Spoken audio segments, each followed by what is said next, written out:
Welcome to the first session of this Creative Commons Summit, and also welcome to the first session of Hack for Open GLAM kickoff day, if you can say so. And on the first session, we're gonna talk about what is a GLAM Hackathon, and maybe we should introduce ourselves quickly and tell what hackathon are you presenting and who you are and things like that, of course. Yeah, sorry, I'm improvising here to be moderating for a little bit more, so I haven't but yeah, Ivonne, if you can start, please. Yes, thank you, Tuomas, for taking the initiative of being the moderator for the time being. So my name is Ivonne Kristiani, and I'm from Budaya Institute Jakarta. I'm going to be presenting our current GLAM Hackathon, which is our very first GLAM Hackathon. So I'm a newbie hackathon organizer here. It's called Retas Budaya in Indonesian, or in English, it's Hack Your Culture Festival. Nice to be here with the other hackathon, more established hackathon organizers. I'm looking forward to learning more from them. Thank you. Ilias, can you continue, please? Yes. Hello also from me. Nice to be here. I am Ilias, and I am working for the cultural hackathon of Coding Da Vinci. This is a hackathon that is taking place since 2014 in Germany. And yeah, I'm just here to share some experiences and exchange with you guys. That was from me.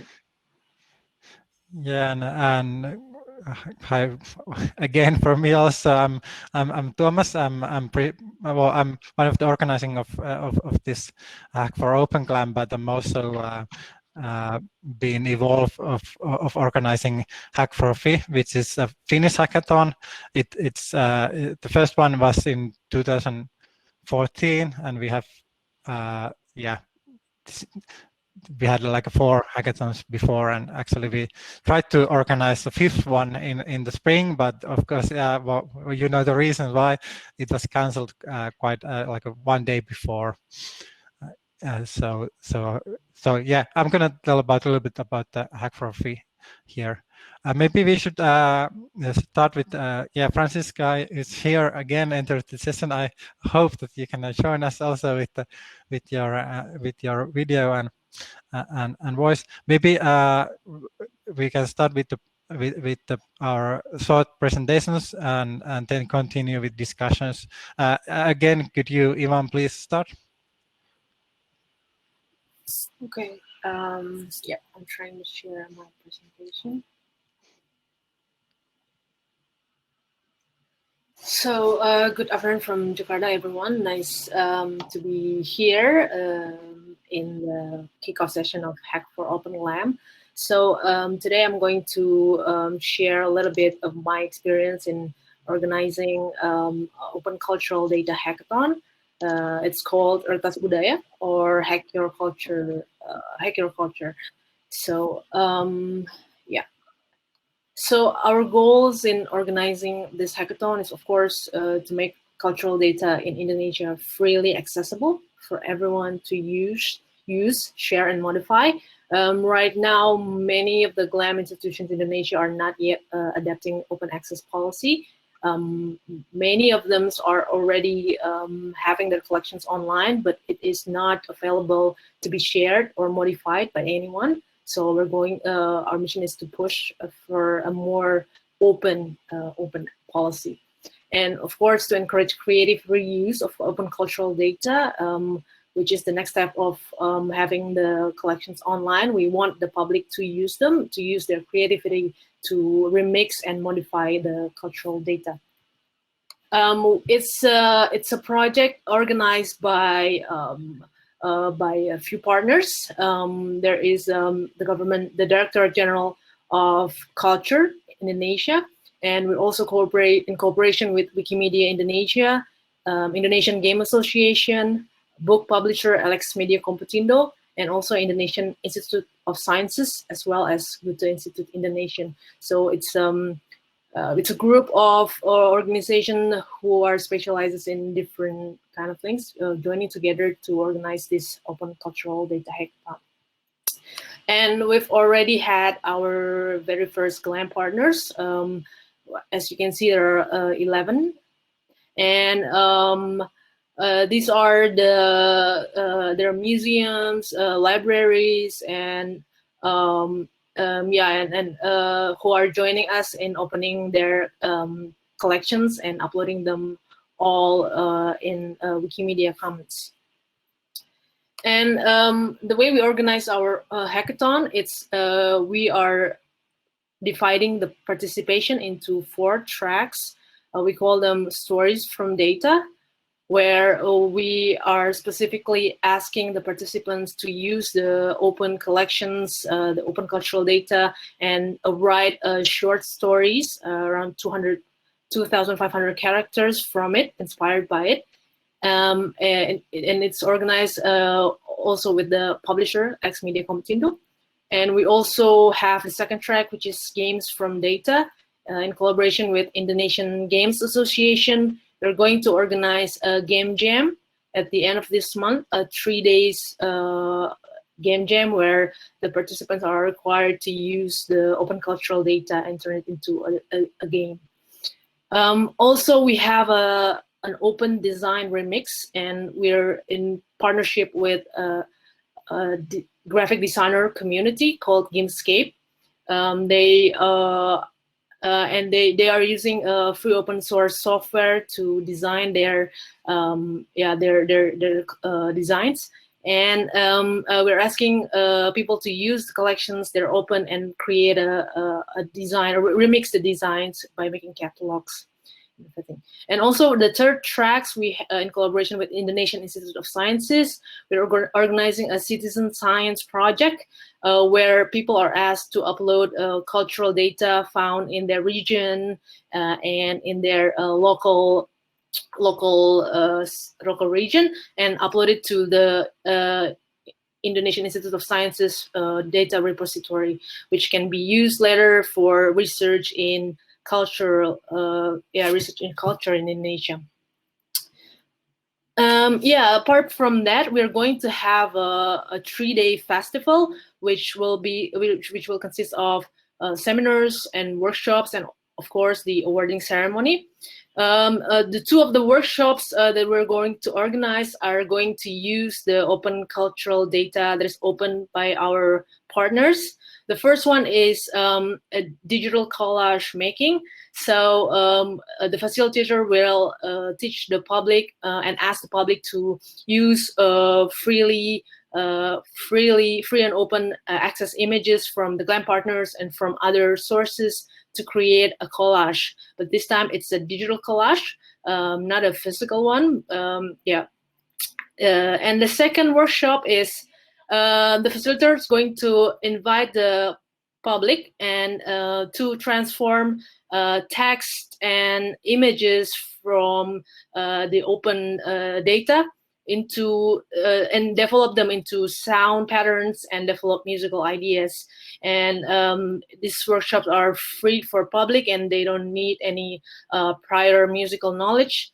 And what's more interesting about this is also the facilitator is also going to perform at the end of the festival after the awarding ceremony, and they're going to use the result of this workshop are going to be used and performed during the closing concert.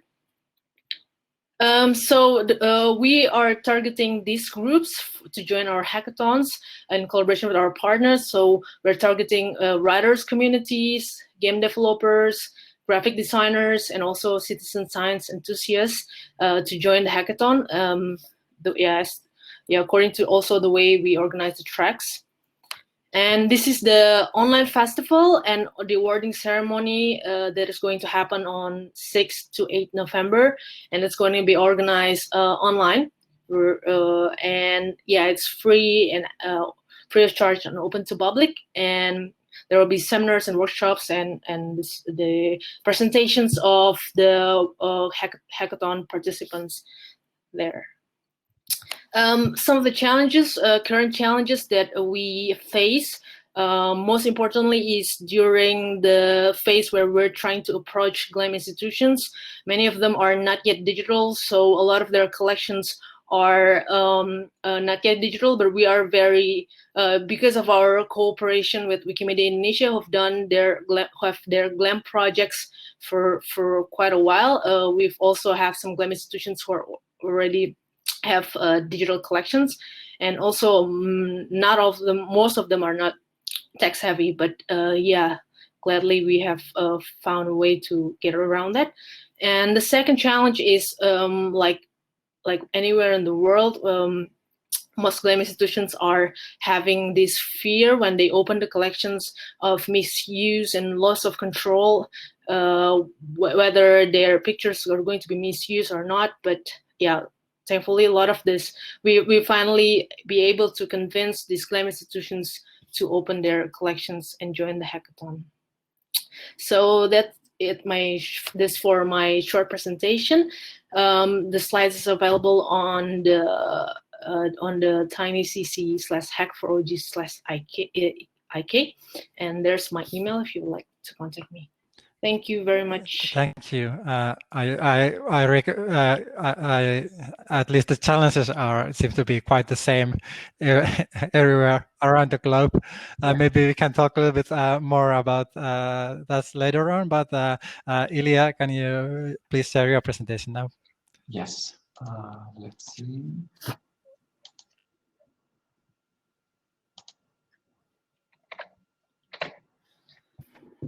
So can you see it?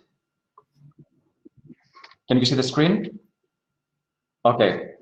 Okay, so I'm Ilias, as I said, and I'm going to talk shortly about the cultural hackathon Código da Vinci, which is basically a hackathon where cultural institutions from Germany take part, and this has started since 2014. I would like first to talk shortly about the history of the hackathon and the goals of it. It started basically as an idea in 2013 from 4 people coming from 4 different institutions. And these institutions basically are still our supervisors and consultants in some sense, and they help in continuing the development of the cultural hackathon. So that was a collaboration between the Deutsche Digitale Bibliothek, the German digital library, Stefan Bartholmai, the Open Knowledge Foundation, Helen Hahn, Digis is a digitization center in Berlin, and then Wikimedia. 2 colleagues, the Helen Hahn and Barbara Fischer, they're not anymore part of those institutions, but still all these 4 institutions have played a significant role in the development. And basically they have created some goals that we should accomplish, and these goals, of course, are being always elaborated and either refined during the time, but definitely most importantly our scope is to distribute the idea of open data both to GLAMs and the tech community, to have a new context for cultural production, to be able to open the cultural artifacts so that can be used beyond the borders of institutions or geographical regions. Then create network between people from technology and the cultural sector, enable data and code reusability, address some sustainability issues about how projects could evolve in the digital context and how we can learn from each other. So the Código da Vinci hackathon started in 2014 in Berlin. At the beginning, it was just 1 event per year, but since 2018, we have 2 hackathons per year. Each one needs always a lot of preparation, which usually takes about half a year. And at the moment, we are preparing the Código da Vinci Niedersachsen edition. This actually is going to take place in this weekend, the 24th and the 25th. Of course, it is in German, but you're all welcome to participate and see how our hackathon is evolving. And more information you can find also on our website.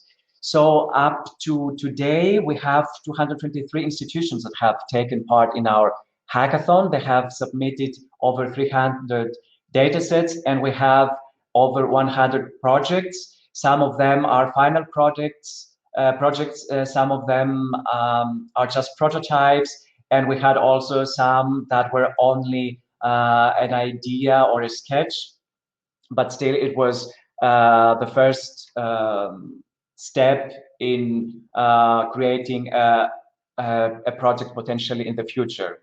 The basic structure of our hackathon basically follows the principle that we have a kickoff session that lasts over a weekend, and this is what we have this coming weekend. And then we have a sprint phase that lasts about 6 to 10 weeks. So people have a lot of time to work on their projects and exchange ideas also with the cultural institutions they're working with. And at the end, we have an award ceremony. And then a jury selects the best projects and gives some awards, which have a symbolic character. We don't really give prizes, like money prizes. And I'm mostly involved in the area of data curation. So we are trying to establish this more and more with the time. We're trying to help institutions explore their data sets, start thinking what data sets could be interesting for other people. And we also give some kind of consulting about how they can clean their data, how they maybe can use vocabularies, or how they can make their data machine readable so that our tech community can work with them and develop the projects. And we're also talking a lot about licensing. This is a very important concept in the open data community. And these are the licenses that basically we support in Codic Da Vinci: public domain, and then Creative Commons licenses, these three. I will just very briefly show 3 projects. We have, for example, Zeitblick. That was a project, basically a mobile application, which is using data set from the Museum for Art and Crafts in Hamburg. That was developed in 2016. And basically you can upload your selfie, and then there is a machine learning algorithm behind this application, and then it could present you an image that basically fits your personal photo that you have uploaded. Then we have more funny projects, also playing with sound. This is the animal beatbox that was created by using the Animal Sounds Archive from the Natural History Museum in Berlin. And basically, the user has the possibility to use over about 1,000 of animal voices, and then create rhythmical patterns and a beatbox. And this is a very funny way to learn about animals. You can click also on them and get more information about these species. And then we have also a very popular in our community application. This is the Mauer application. So basically, it was an augmented reality application that basically shows and replicates the Berlin Wall. So with this application, you go different places of Berlin where the wall was situated, and then you can see it really revived in front of your eyes. And also you get extra information and image material from the Berlin Wall Foundation. So that was basically my presentation. I have a video, but I think maybe we don't have right now the time, so we'll not show it. If we have time at the end, maybe we can see it. But that was from me, and yeah, I'm back to you. Yeah, thank you. What a great project you had, like a really great. Yeah, I have to try them right away after this session. Could you also, Ilias, please share if you have the URL, the slide URL, if you can pass that to the session chat. Okay, I will do. Okay. So the links would work that way. Yeah. It's not maybe I haven't. Unfortunately, I haven't prepared any slides because well, I was a little bit busy, unfortunately, but also I want to share some photos from our last hackathon instead of the slides, because Franziska asked us that what is the greatest in your hackathon, and I think the atmosphere is the greatest. And of course, you can the photos doesn't capture like all, but maybe it captures a little bit about the atmosphere we have on our hackathon. So let me see if I can share the screen. Maybe here, yeah. I just see so the whole screen, and yeah, and then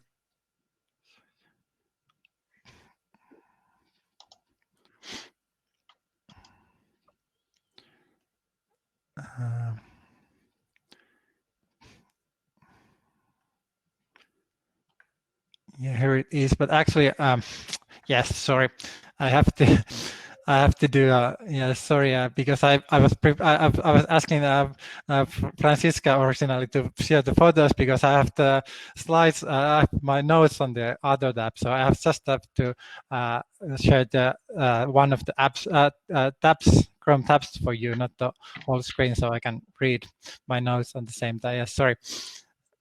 Again, like a live. Yeah, I showed this one for you, and then if I click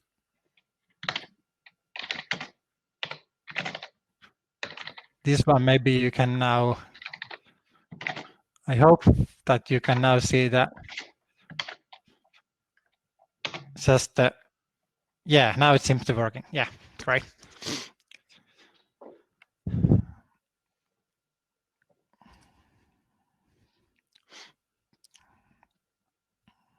Yeah, so as I said, I'm Tuomas Nolvi. I'm planner at the Wiley Archives. Wiley is a Finnish national broadcasting company, and we have opened some of our archives just a tiny bit, just a fraction of our collection, but still we have used Creative Commons licensing, and also we have used public domain marks. And I'm also the contact person of Finnish Open GLAM Network. And the Finnish Open GLAM Network, our community, it started in 2012 when there was an Open Knowledge Festival in Helsinki. And now there's over 50 Finnish cultural institutions that have participated our events over the years. And also many institutions have opened their collections on these 8 years. And of course, our aims are to support new collaborations between cultural institutions, help institutions open cultural content and data, and promote the creative reuse of these materials. And of course, to promote the creative reuse of the open content, we have created this Hack for Free, Hack Your Heritage Hackathon.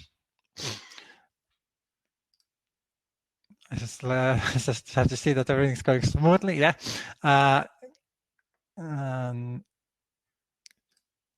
Yeah, and the first hackathon was held in 2015, and the format has been quite the same in every hackathon.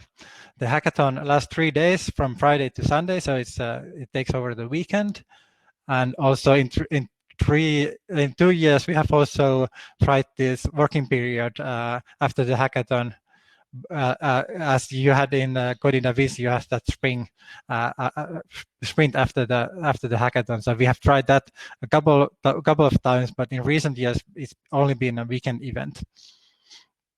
And well, the Hack for Free brings together multi-professional people from different fields and interests in digital cultural heritage collaboration. Okay, now I'm just reading this without any making any sense. Like it brings like a lots of different with people with different backgrounds together, which is I think the most the greatest thing in this hackathon, because we have like coders, but we also have humanists, we have teachers with many backgrounds, and yeah, and like in the hackathon they make different kind of applications, maps, VR or augmented reality environments, installations, art. Also, there has been some like a physical artifacts too. So it doesn't have to be like something virtual. It can be something physical too. And yeah, and Francis asked some questions that well, I try to answer now.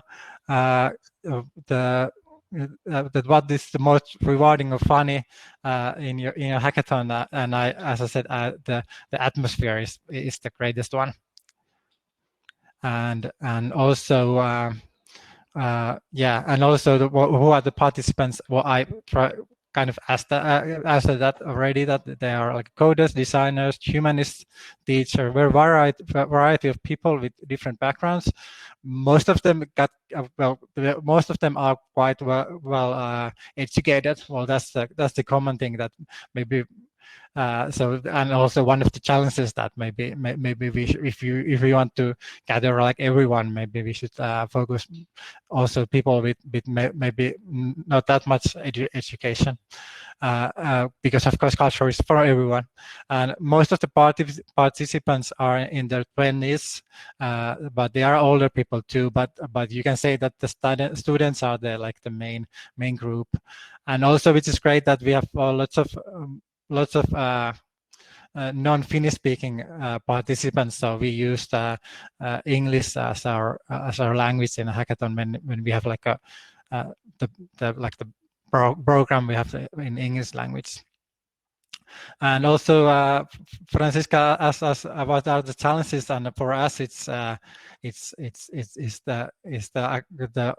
lack of basic funding, because we have to work on that actually. I think that we have no problems to getting like participants, and or no, not really like a problem with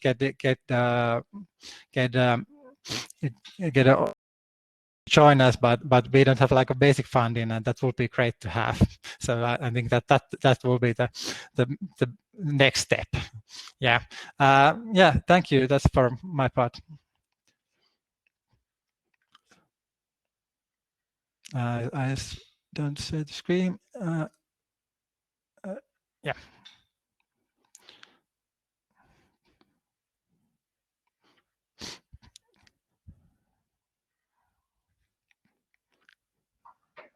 So Franziska, you cannot talk or hear.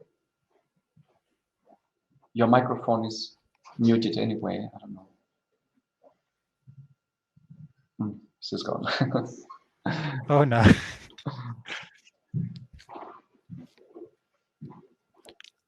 Well, let's try as it's entered again. Yeah, this is very frustrating. Yeah. I can set links to the photos. Because if is interested, there's like lots of photos from different years, and I think that's one great thing that that you have to, when you're organizing a hackathon, you should also try to document it. So you can get back to the projects and and also like have photos. Okay. Well, should we try to, if Franziska, you can still chat, maybe if you want to try to moderate the discussion through chat, just because maybe we just have to do it that way, unfortunately. So she will write the questions, I guess. Yeah. Yeah.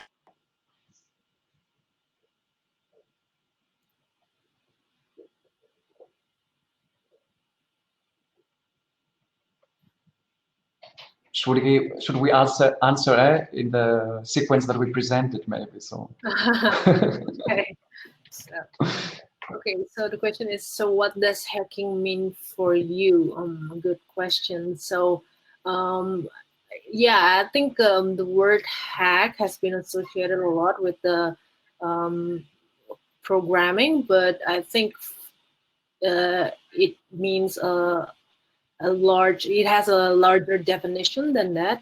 And at least for us in Hack Your Culture, it means taking something, which is the open cultural data, the cultural collection, and then transforming it into other things that might not be think of beforehand.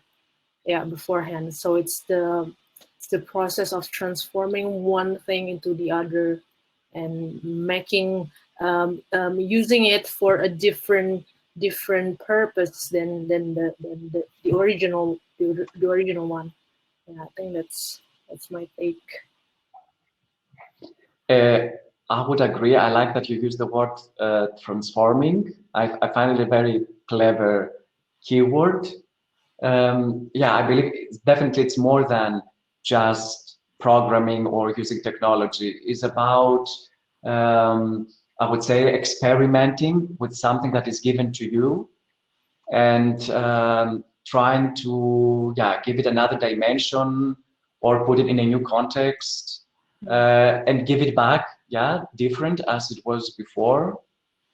And I think that's why we need also this open data, so we can play with as much culture as possible. Yeah, that was for me. Yeah, well, I can agree with you both. Maybe I just add maybe the collaboration thing for here. So well, as I said in my presentation too, that it's great that you can clash with maybe those people that won't do so much together otherwise, like humanists and coders and teachers and that's like the one of the wonderful things of having a hackathon, that people work together keenly.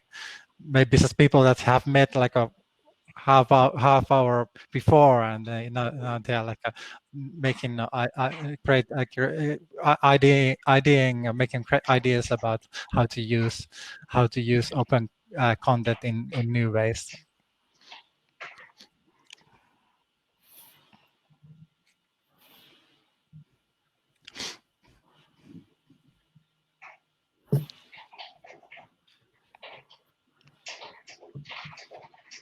You're welcome. Franziska have to write like a very fast now because it's so much slower to write than speak. Okay, what do you think? Why do participants take part? Yeah, it's interesting because usually in a hackathon, like also including the Vinci, in a open cultural data hackathon, just like us, the prize is not really that big, and it's not the main reason the participants join the hackathon. So I think the participants mostly want the experience of playing with the data, of making use with the data, especially if people are already creative people, already programmer. I think they wanted to use their skills in other areas rather than work. And basically, I think they just want to have fun and meet other people and network with other people in the communities. And they get the experience. What do they get from it? I think they get the experience, and I think they can develop their skills in a way that is apart from their day job. And I think for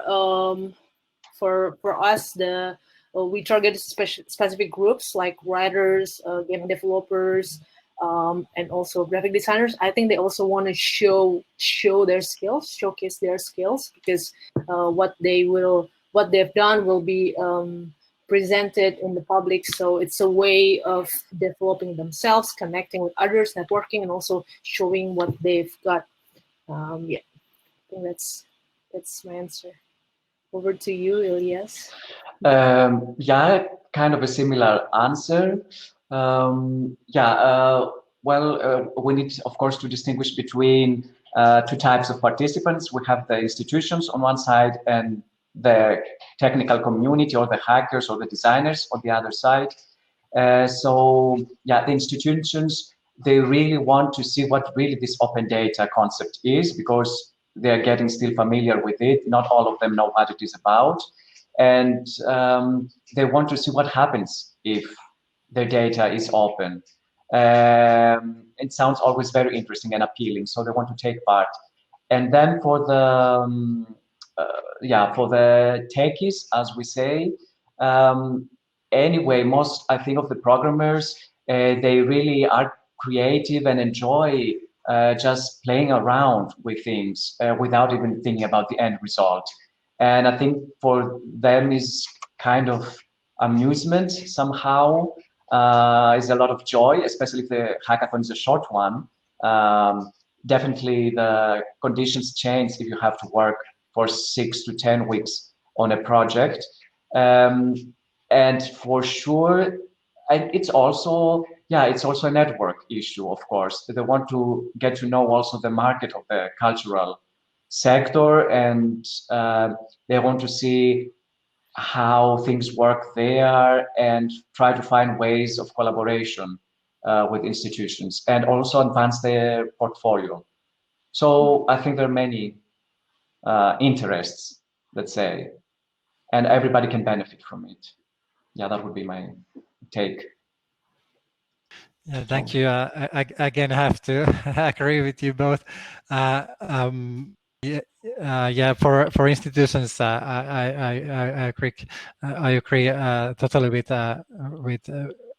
Ilias that we have the same kind of that the institutions want to, of course, when they have opened up their material, they want to see that the material is reused. For participants, quite the same ideas. We don't have any prizes either. Actually, we had like in the first 2 years we had some prizes, but then we decided there were very small one, but still.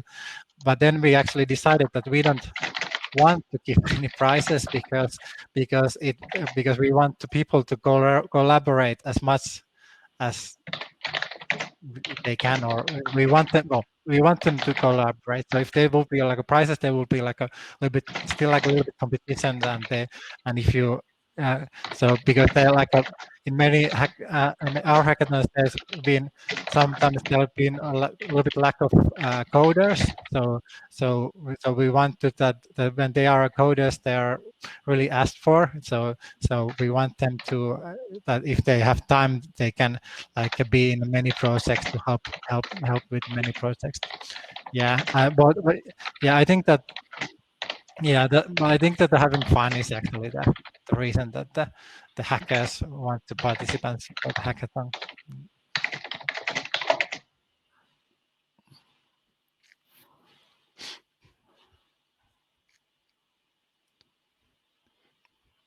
Yeah, maybe that's my not very unclear, little bit unclear answer.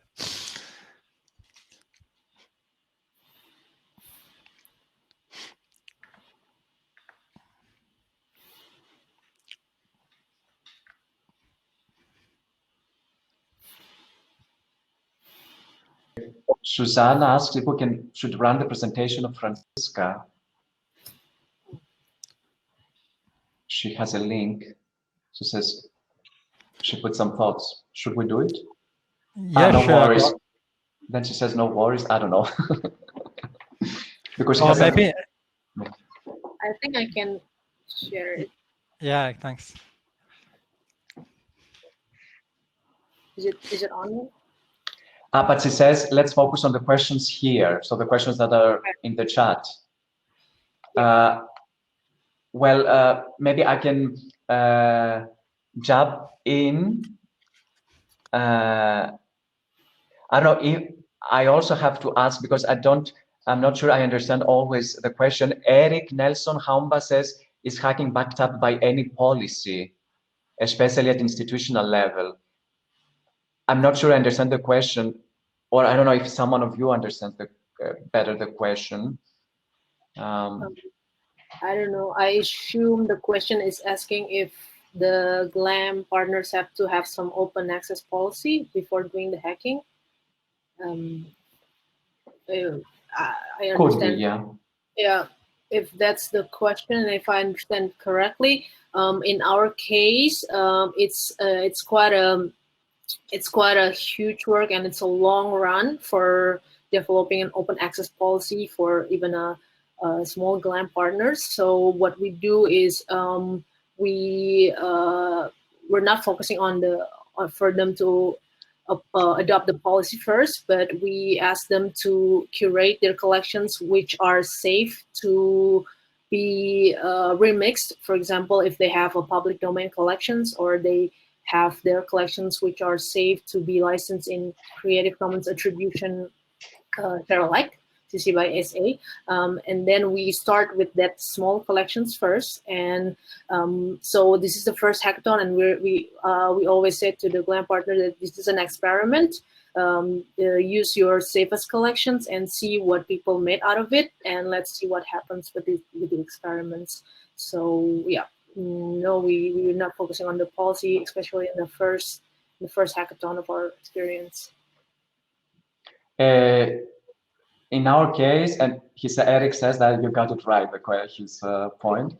Yeah, it's, I think people usually use also Codec Da Vinci in our case as a platform to see what open data is. Usually they don't come with a ready-made open policy. And actually, I think hackathons anyway is a very good way and a starting point for many institutions to start develop their digital strategy, part of which is also having an open data policy. So usually we have an effect that comes after the hackathon, but not before the hackathon. And I think it's good. Like it's good to see what they're going for, to have the experience first, and then I think they can develop a more mature definition of what open data is, what open data policy is for them, and what would be the best measures to take. Yeah.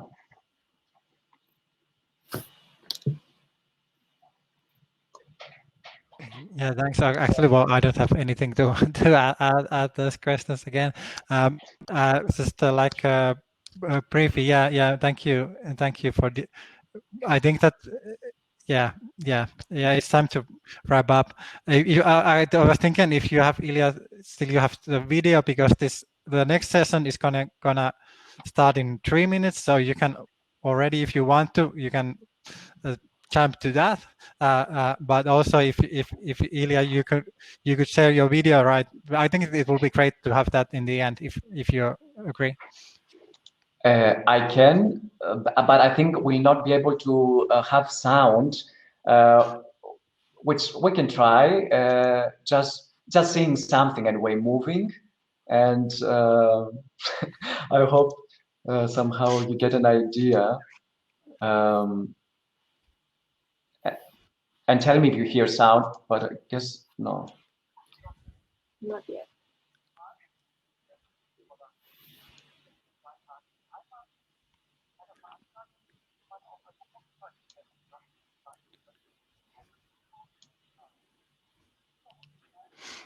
There's no sound, but there's like still and the video isn't very good, but you can still get like a feeling. Yeah. Yeah, it shows the kickoff. Just a moment. What happens in a kickoff where people present their projects, and we have 1 minute madness, it's called. Institutions present for a minute their data sets. And then we have input sessions. People talk about technology, experiment with things. And then they come all together and yeah, develop their ideas. And we have the pitching of the ideas at the end. That's basically what happens.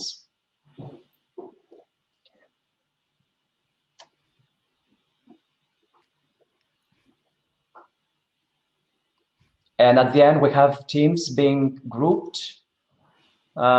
People come and say, I would like to do this thing with the data set, and then come other technical people, and they say, oh, we find the idea cool. Can we can we experiment with you together? And so we have groups at the end, and this is what you see. But of course, someone can also jump in after the kickoff session. So I will close it now, because actually that was the idea, and I don't want to take so much time. But yeah, I hope you have an idea. Yeah, thank you. Thank you. You're welcome. So, what happens now? Well, maybe, yeah, well, there's like a full, yeah, thank you, Ilya and Ivonne, for this discussion. It was great, and of course 1 hour was quite short. There was like lots of questions still. To would be great to continue the discussions, and of course, yeah, thank you.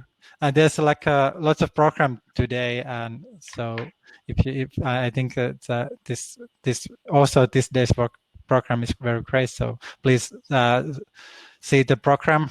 If there's something that interests you, please join those sessions. Also for moderating and jumping in. Okay, then have Ilias, Tuomas, and everyone there. Have a nice day and enjoy the rest of the hackathon. Yeah, thank you. Bye. Bye-bye. Bye.